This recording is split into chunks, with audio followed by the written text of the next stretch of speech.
On the morning of April 19, 1995, a decorated Gulf War combat vet blew up the federal building in Oklahoma City using a truck bomb that he didn't build in a Ryder truck that he didn't rent with the help of a passenger who didn't exist. Having just gotten away with the largest act of terrorism on U.S. soil to date, the Fort Bragg-trained Special Forces Sheep Drip Dropout blended in with the crowd by making his getaway in a car without a license plate and was immediately pulled over.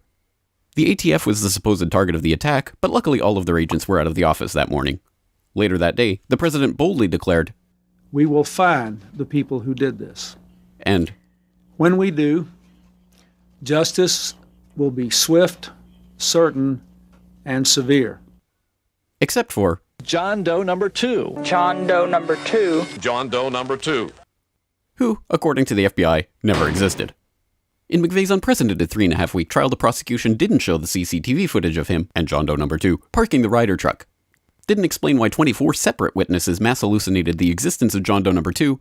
Didn't explain why the government was testing truck bombs and the Army was storing Ryder trucks at Camp Gruber right before the bombing, and didn't talk to the FBI informants who blew the whistle on the plot. But they did collaborate with the CIA, and they did convict McVeigh as the lone wolf bomber and Terry Nichols as his bomb-constructing accomplice. Still, a bunch of crazy conspiracy theorists, including 300 bombing victims, insist on talking about facts and evidence and refuse to simply believe what they've been told a million times by people in tailored suits with well-coiffed hair.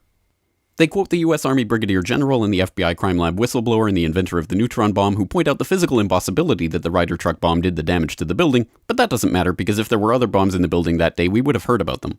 The second explosive was found and defused. I think he said another bomb. The Justice Department is reporting that a second explosive device has been found. They then found a third device, which was also larger than the first. And I see another bomb truck going, so apparently they're going to try to get out that third bomb.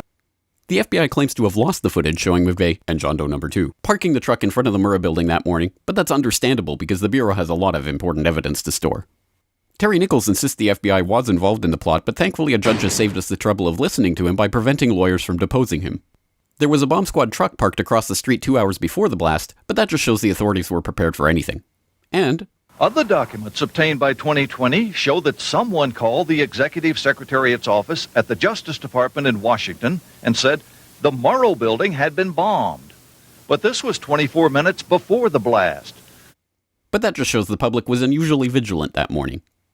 Also, apparently, before the bombing, Governor Frank Keating's brother, Mark, had been working on a novel about a terrorist bombing in Oklahoma City. Stranger still, one of the characters in the novel was named Thomas McVeigh. But that's probably just a coincidence. McVeigh wrote a letter to his sister where he admitted to being a secret Special Forces operative, and he complained to friends of the pain in his ass from an Army-implanted microchip, but that's crazy because if he didn't actually leave the Army in 1991, there would be proof of that.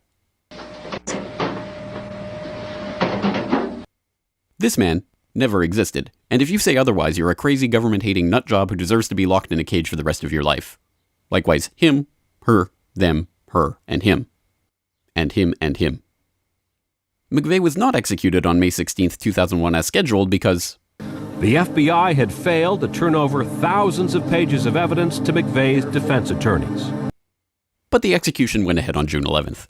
In a highly unusual and secret agreement, no autopsy was performed. One witness said he was still breathing, and the prison officials admitted his hearse was a decoy. Then, the case was officially closed.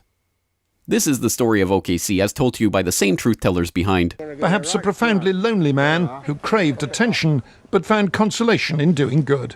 And the helicopter we were traveling in was forced down after being hit by an RPG. And we're with the rebels. And he said, "Oh, you're with the rebels?" And they started beating him. "Oh, you're with the rebels? Don't you support Bashar?" And if you question any part of this story, you are a paranoid wingnut birther, truther, tenther, prepper, conspiracy loon who should feel guilty for having been born. If you love baseball, fluffy kittens, hot dogs, Barbie, Star Wars, and freedom, you will never ever bring up any of these points ever again. Ever. This message has been brought to you by the friends of the FBI, ATF, DOJ, CIA, SPLC, MSM, and the US Army. And remember, ignorance is strength.